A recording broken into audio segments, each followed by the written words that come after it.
तो 2005 की जो पोजीशन है अमेरिकी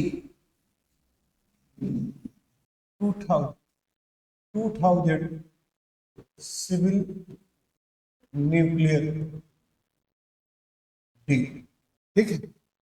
अब अमेरिका के पीछे या अमेरिका को क्या जरूरत थी, और वो भी एक सिचुएशन ये भी था कि भारत के साथ न्यूक्लियर डील करना उसकी क्या मजबूरी थी, ठीक।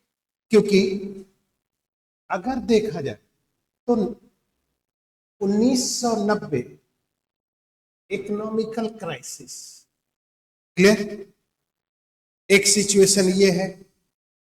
दूसरी सिचुएशन अगर है, दूसरी सिचुएशन की अगर स्थिति देखते हैं तो दूसरी सिचुएशन है 1991 का इकोनॉमिकल रिफॉर्म, ठीक। तीसरी पोजीशन है आईएमएफ एंड वर्ल्ड बैंक, नहीं, आईएमएफ एंड इंडिया। अब इतनी सब पोजीशनें आपके सामने जुड़ी हुई। अब एक सिचुएशन क्या था, आईएमएफ शॉर्ट टर्म को लोन देता है, और दूसरी बात आईएमएफ की क्रेडिट है बीओपी को लेकर। बीओपी का मतलब balance of payment, balance of payment यानी मींस भुगतान संतुलन, क्लियर। अब भुगतान संतुलन की पोजीशन है। अब भुगतान संतुलन का मतलब फॉरेन करेंसी, भुगतान संतुलन का मतलब कि फॉरेन करेंसी नहीं, फॉरेन करेंसी की मतलब कि किसी भी राष्ट्र के पास विदेशी मुद्रा भंडार कितना, समझ रहे हैं कि नहीं। इसलिए हमेशा आप देखते होंगे अभी बांग्लादेश के साथ भारत का 473 करोड़ का ट्रेड होता है, समझ रहे हैं। यानी भारत इनको 473 करोड़ का एक्सपोर्ट करता है और 65 करोड़ का इंपोर्ट करता है। तो भुगतान संतुलन भारत के पक्ष में है, समझ। यानी मीन्स कि इंपोर्ट से ज्यादा अगर एक्सपोर्ट हम कर रहे हैं तो बैलेंस ऑफ पेमेंट भारत के पक्ष में हो, जो एक्सपोर्ट ज्यादा करेगा इंपोर्ट कम करेगा, ठीक। जैसे अमेरिका के साथ हमारा बैलेंस ऑफ पेमेंट मेरे फेवर में है। मेरे फेवर का मतलब कि हम जितना एक्सपोर्ट करते हैं उससे कम इंपोर्ट करते हैं, क्लियर। तो इन सभी स्थितियों को या इन सभी स्थितियों के आधार पर अगर कहा जाए तो भुगतान संतुलन की जो स्थिति है, भुगतान संतुलन की जो पोजीशन है वो डिपेंड करती है किसी। तो अगर मान लो कि अगर हम 100 रुपए का एक्सपोर्ट कर रहे हैं और 30 रुपए का हम इंपोर्ट कर, तो 70 रुपए तो हमारे प्लस होगा कि नहीं, और ये 70 रुपए फॉरेन करेंसी होगी। तो भुगतान संतुलन की पोजीशन यानी आईएमएफ जब भी कर्ज देता है उस कर्ज के पीछे सबसे बड़ा उद्देश्य होता है कि वह बैलेंस ऑफ पेमेंट की पोजीशन को मेंटेन करने के लिए देता है। यानी किसी राष्ट्र के पास भुगतान संतुलन की स्थिति या बैलेंस ऑफ पेमेंट की स्थिति नहीं है तो उस स्थिति में आईएमएफ आपको कर्ज देगा, क्लियर। अब इस पूरी स्थिति को, इस पूरी सिचुएशन को अगर देखा जाए, पूरी स्थिति या पूरी सिचुएशन को अगर हम एनालाइज करते हैं, ठीक, तो आईएमएफ से कर्ज, ठीक। अब यहां पर जब इतना सब कुछ हो गया तो सिचुएशन क्या हो गया कि भारत का जो बजट, जो आउटपुट होता है, ये एक बजट में इनपुट होगा और इनपुट में 100 रुपये आते हैं, देखा होगा, और उसमें आउटपुट में कहां कहां जा रहा है।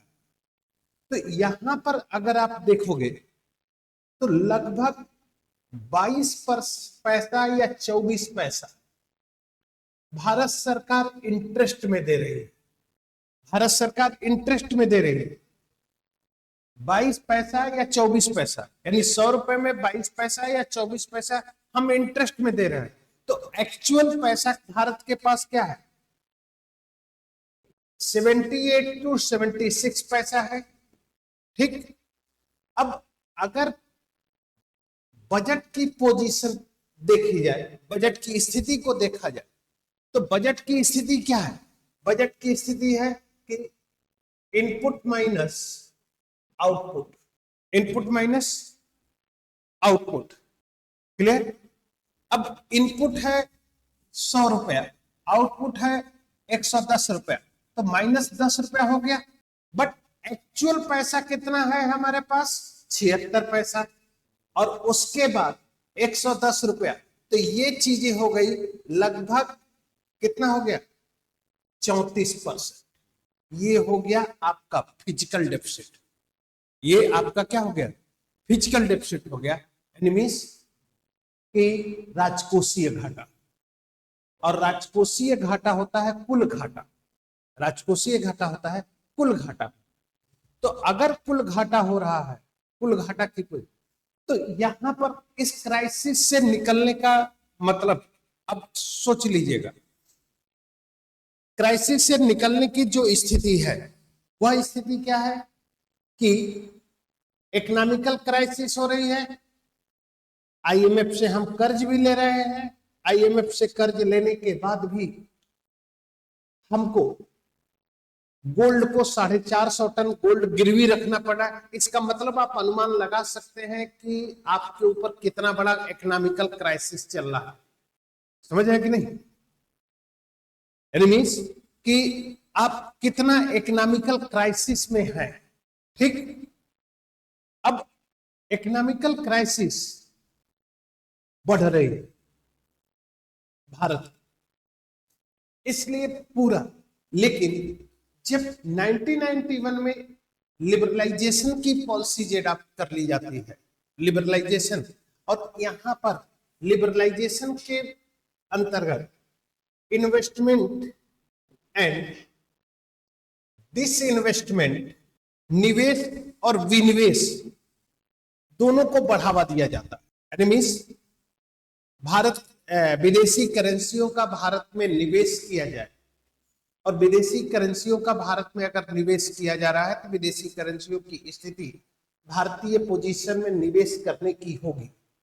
धीरे धीरे भारत ने अपने बजट को या अपनी इकोनॉमिकल क्राइसिस को धीरे धीरे कम करता गया।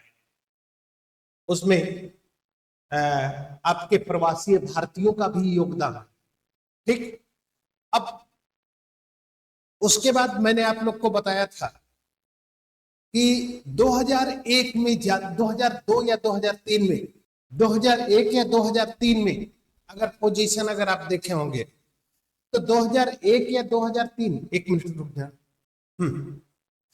2001 या 2003 की अगर पोजीशन को देखें तो भारत आईएमएफ का क्या बन गया?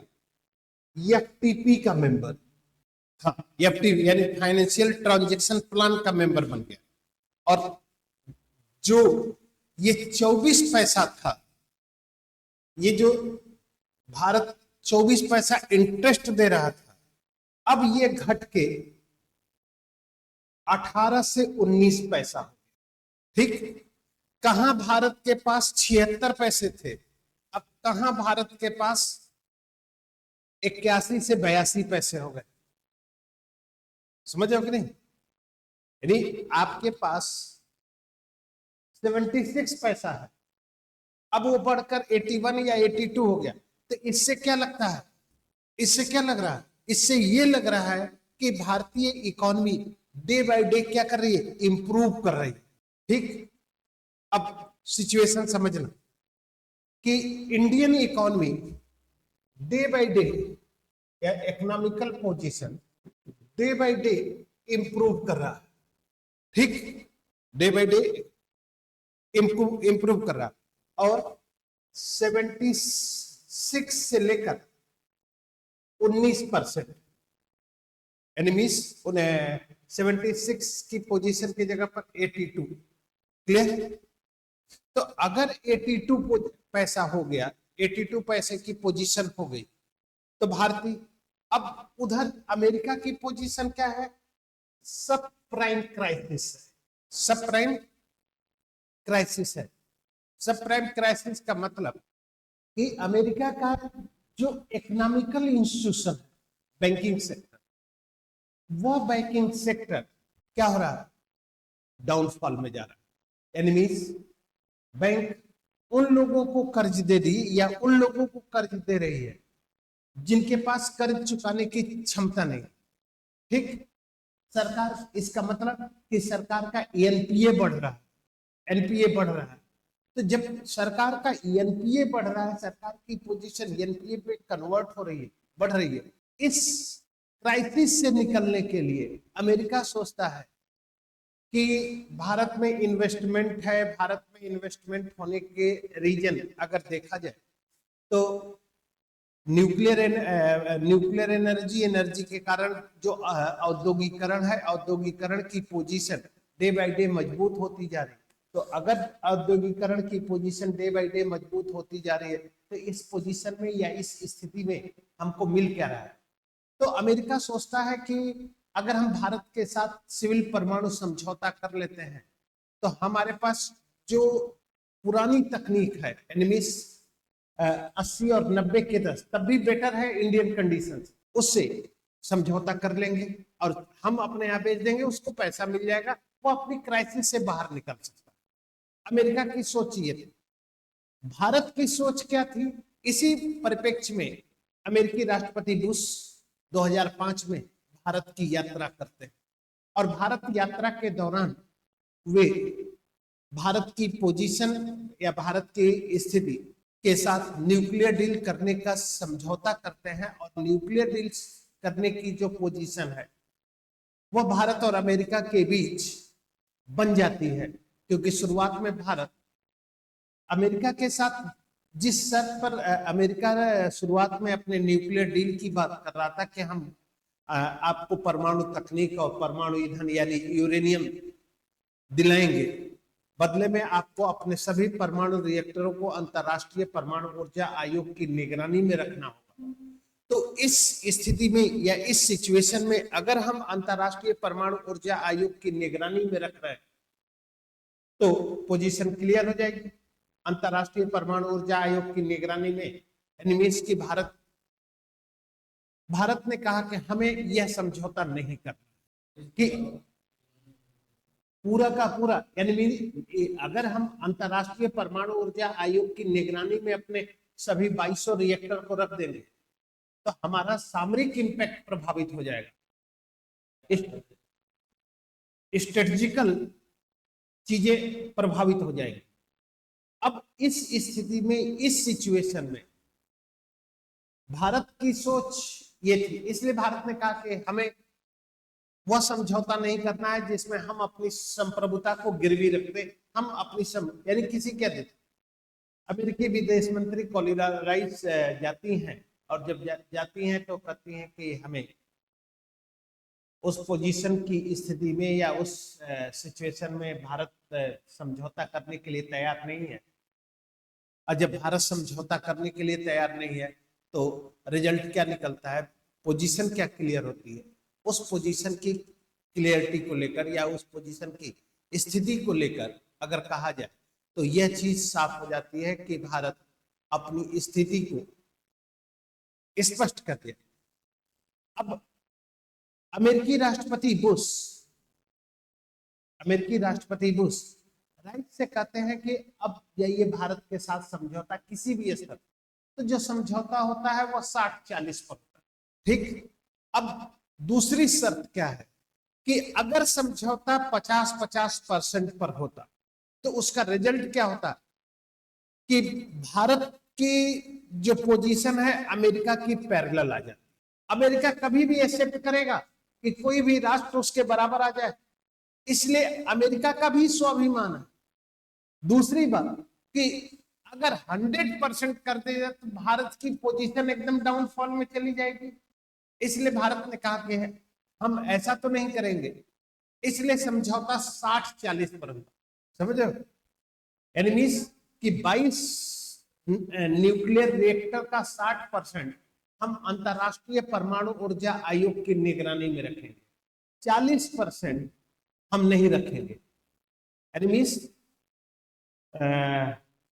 14 और 8 का रेशियो, 14 और 8 का, यानी मीन्स कि 14 परमाणु रिएक्टर को हम अंतरराष्ट्रीय परमाणु ऊर्जा आयोग की निगरानी में रखेंगे और 8 को नहीं रखेंगे। एक शर्त ये थी।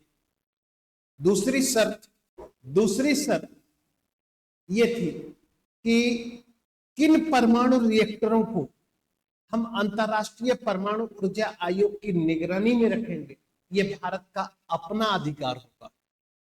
यानी विश्व के किसी भी राष्ट्र के पास ऐसी कोई भी हम भारत के लिए बाध्यकारी नहीं होगी कि इसी परमाणु रिएक्टर को आप परमाणु ऊर्जा आयोग की निगरानी में रखें। ये भारत का अपना निर्णय होगा। ठीक, अब इसका मतलब कि भारत किसी भी स्थिति से या जो उसके लिए सामरिक इंपॉर्टेंस का न्यूक्लियर रिएक्टर है, उसी न्यूक्लियर रिएक्टर को वह अंतरराष्ट्रीय परमाणु ऊर्जा आयोग की निगरानी में रख लेगा। क्लियर? एक सिचुएशन तो ये हो गई। दूसरी सिचुएशन, तीसरी सिचुएशन ये थी कि किसी भी नए न्यूक्लियर रिएक्टर को अंतरराष्ट्रीय परमाणु ऊर्जा आयोग की निगरानी में रखना है या नहीं, यह भारत का अपना निर्णय होगा 22 के बाद। ठीक, चौथा जो सबसे इंपॉर्टेंट चीज था इस संधि का कि इसके बदले अमेरिका भारत को न्यूक्लियर तकनीक टेक्नोलॉजी प्लस यूरेनियम की सप्लाई कर, और यूरेनियम की सप्लाई कराने का मतलब एनएसजी, न्यूक्लियर सप्लायर ग्रुप। ठीक, अब न्यूक्लियर सप्लायर ग्रुप में भारत की पोजीशन, अब यहां पर न्यूक्लियर सप्लायर ग्रुप का मतलब क्या था, यहां पर चाइना भी है। इंपॉर्टेंट है, इंपॉर्टेंट पोजीशन क्या है इसमें कि इस संधि में थोड़ा सा यहीं पर समझना है, बहुत इंटरेस्टिंग चीजें हैं यहाँ पर। MTCR, missile technology control regime है कि रेंज है, ये रेंज होगा, देख लीजिएगा। मिसाइल टेक्नोलॉजी से है, ठीक है। और सप्लायर ग्रुप एनएसजी क्या चाह रहा है कि एनएसजी में उन्हीं राष्ट्रों को रखा गया है जो एनपीटी और सीटीबीटी पर हस्ताक्षर किए। चाइना चाहता है अब एनर्जी में रखने का मतलब कि न्यूक्लियर सप्लायर ग्रुप, और न्यूक्लियर सप्लायर ग्रुप का यूरेनियम सप्लायर ग्रुप के साथ रहने वाले राष्ट्रों के साथ पोजीशन यही है। तो चाइना विरोध कहता है कि अगर बिना एनपीटी और सीटीबीटी पर हस्ताक्षर किए भारत को रखा जा सकता है तो पाकिस्तान को क्यों नहीं। ठीक, पाकिस्तान को भी रखा जा सकता है, यानी चाइना पाकिस्तान को इसमें शामिल कराना चाहता है और अमेरिका यूएस इंडिया को इसमें शामिल कराना चाहता है। ठीक, नहीं है, अभी भी नहीं है, क्योंकि एनएसजी में जितने भी राष्ट्र हैं, एनएसजी में जितने भी राष्ट्र हैं, सभी राष्ट्रों की सहमति के बिना किसी भी नए राष्ट्र को शामिल नहीं किया जा सकता। यानी मींस कि चाइना का भी सपोर्ट होगा इसमें, तब इंडिया एनएसजी में शामिल होगा। ठीक, अब इधर अमेरिका के साथ समझौता हो चुका, लेकिन भारत को लेकर एक सबसे बड़ी विडंबना है, भारत की स्थिति को लेकर एक सबसे बड़ी सिचुएशन है, और वह सिचुएशन क्या है भारत की या भारत की स्थिति को लेकर कि भारत अमेरिका की एक कंपनी एनरॉन, जो भोपाल में गैस त्रासदी के कारण एक बहुत बड़ा क्राइसिस आया था, एक बहुत बड़ा प्रॉब्लम 84 का, इसलिए इसको लेकर भारत की ओर से प्रश्न किया गया। ऐसी स्थिति में अमेरिकी कंपनियां इस चीज को इन्वॉल्व नहीं, इस चीज में पार्टिसिपेट नहीं करना चाहती हैं, और जब पार्टिसिपेट नहीं करना चाहती हैं तो उनका मानना है इसलिए एक न्यूक्लियर बीमा प्राधिकरण का स्थापना किया गया 2008 में 1500 करोड़ का, कि अगर कोई ट्रेजेडी होती है तो उसके माध्यम से इससे निकला जा सकता है।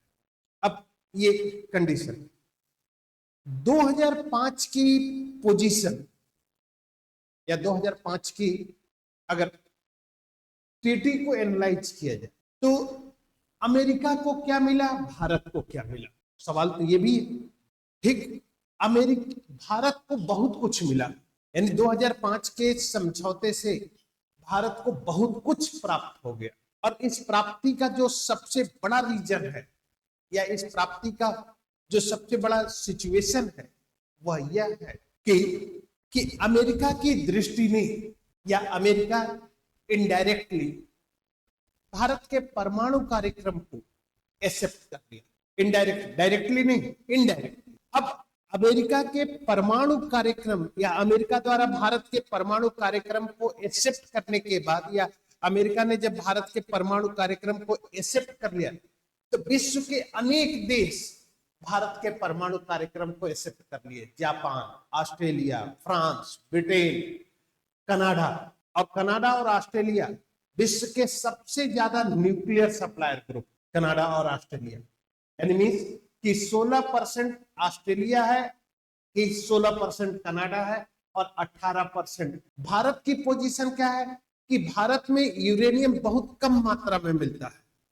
जादुई घोड़ा झारखंड का एक एरिया है, जादुई घोड़ा में, वहां पर यूरेनियम बहुत कम मिलता है।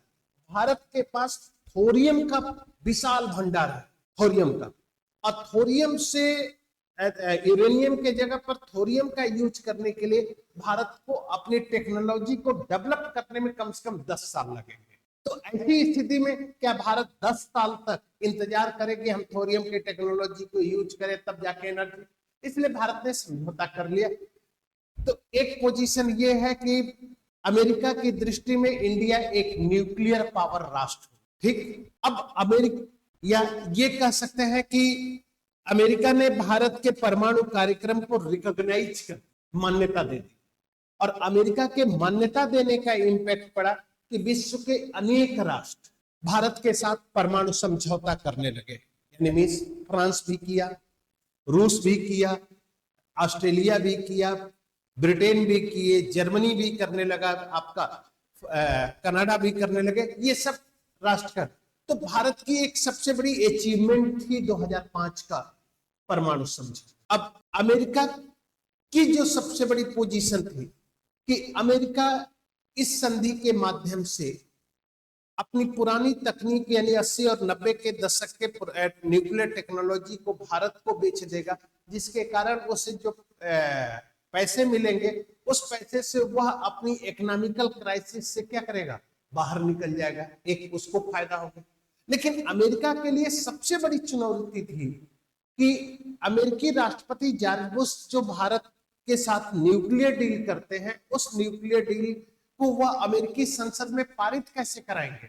उसे पारित कराने के लिए 1952 में हेनरी हाइड एक्ट आया है अमेरिका में, और हेनरी हाइड एक्ट में ये प्रोसीजर है कि अमेरिका केवल उन्हीं राष्ट्रों के साथ परमाणु समझौता कर सकता है जो अपरमाणु संधि यानी एनपीटी और सीटीबीटी पर हस्ताक्षर किए। भारत एनपीटी और सीटीबीटी पर हस्ताक्षर नहीं किया है, इसलिए अमेरिकी राष्ट्रपति के समक्ष सबसे बड़ी चुनौती थी कि भारत के साथ न्यूक्लियर जो डील कर रहे हैं वह समझौता। ऐसी कंडीशन में 123 अमेंडमेंट होता है हेनरी हाइड एक्ट में, और उस 123 अमेंडमेंट के अंतर्गत यह व्यवस्था की गई कि अमेरिका उन राष्ट्रों के साथ परमाणु समझौता करेगा जो नाभिकीय अप्रसाद प्लस रिस्पॉन्सिबल न्यूक्लियर स्टेट, मतलब समझ रहे हो, रिस्पॉन्सिबल न्यूक्लियर यानी उत्तरदायी परमाणु शक्ति हो, और अमेरिका ने भारत को रिस्पॉन्सिबल न्यूक्लियर वेपन्स राष्ट्र का दर्जा दे दिया। इसका मतलब कि अब अमेरिका भी भारत के साथ परमाणु समझौता कर सकता। अब ये रीजन कैसे आता है कि रिस्पॉन्स, देखो विश्व को अगर देखा जाए तो संपूर्ण विश्व को भारत के परमाणु अस्त्र से खतरा नहीं है कभी भी, और अगर आतंकवादियों के हाथ में आ जा सकता है तो आतंकवादी इसका मिसयूज कर लेंगे। इसलिए America, Britain, Japan, Australia, France, Russia, जितने भी राष्ट्र हैं, इन सभी राष्ट्रों को भारत के परमाणु शक्ति से खतरा नहीं है, क्योंकि वो मानते हैं कि भारत की परमाणु शक्ति या भारत के न्यूक्लियर वेपन सुरक्षित है, उससे विश्व को कोई खतरा नहीं होगा। लेकिन जब अगर पाकिस्तान के पास न्यूक्लियर वेपन्स आ जाएगा तो पाकिस्तान के न्यूक्लियर वेपन्स पर हो सकता है कि आतंक, और ये स्थिति अगर देखने की स्थिति है तो 1998 में जब कारगिल युद्ध होता है तो अमेरिकी राष्ट्रपति बिल क्लिंटन, जब भारतीय सेना आगे बढ़ रही है तो नवाज शरीफ बिना बुलाए अमेरिका चले जाते हैं और बिल क्लिंटन ने कुछ तस्वीर उनको रख दी, सैटेलाइट से ली गई, और वह तस्वीर थी कि पाकिस्तान अपने परमाणु बम को मिसाइलों पर रख के एक स्थान से दूसरे स्थान को ले जा रहा। ऐसी स्थिति में यह कहा जाता था कि परमाणु अस्त्र अगर पाकिस्तान के पास है तो विश्व की स्थिति या विश्व के लिए एक खतरा बन जाएगा। ठीक, अब तीसरी कंडीशन आई है। इतना सब कुछ तो हो रहा है, अब अमेंडमेंट करके उत्तरदायी न्यूक्लियर वेपन्स राष्ट्र और अमेरिकी संसद में पारित हो गया, यानी अब भारत एक डिक्लेयर न्यूक्लियर वेपन्स स्टेट बन गया, और यहीं से भारत और अमेरिका के बीच संबंधों की एक बहुत अच्छी शुरुआत होती है। लेकिन 2008 में, 2008, 8, 12, 16, 8, 20, 24, 2008 में अमेरिकी राष्ट्रपति का चुनाव होता है, और चुनाव में एक नया पोजीशन आती है, एक नई कंडीशन आती है। बराक ओबामा सत्ता में आते हैं और उसमें एक्सटर्नल मिनिस्टर बिल क्लिंटन की पत्नी हिलेरी क्लिंटन बनती है, यानी विदेश मंत्रालय हिलेरी, और उन्होंने 2009 या 10 में भारत की यात्रा की और भारत के साथ सामरिक संबंध स्थापित किए, डिक्लेयर किए। 2010 में अमेरिकी राष्ट्रपति बराक ओबामा भारत आते हैं और भारतीय संसद को संबोधित करते हुए भारत को सुरक्षा परिषद की स्थायी सदस्यता की दावेदारी के लिए अमेरिका का समर्थन देते हैं, और कहते हैं, भारतीय संसद में कहते हैं कि सुरक्षा परिषद की स्थायी सदस्यता के लिए जो योग्यता होनी चाहिए वह सभी योग्यता भारत के पास है, इसलिए अमेरिका भारत की सुरक्षा परिषद की दावेदारी का समर्थन। अमेरिका के समर्थन से फ्रांस, ब्रिटेन समर्थन करने लगे, रूस पहले से ही समर्थन करने लगा, चाइना एक सिचुएशन। अब अमेरिका चाहता है कि भारत को न्यूक्लियर सप्लायर ग्रुप में शामिल किया जाए, यानी अब न्यूक्लियर सप्लायर ग्रुप या एनएसजी में अगर शामिल किया जाता है, एनएसजी की पोजीशन में अगर शामिल किया जाता है भारत को, तो न्यूक्लियर सप्लायर ग्रुप में शामिल सभी राष्ट्रों की सहमति होना जरूरी है। अगर कोई एक राष्ट्र भी अगर इसमें सहमति नहीं होगी तो आप शामिल नहीं हो सकते। ठीक, यहां तक समझ में? इसका मतलब कि अगर एनएसजी में चाइना है चाइना है। तो चाइना चाहेगा कि भारत एनएसडी में शामिल हो। क्यों?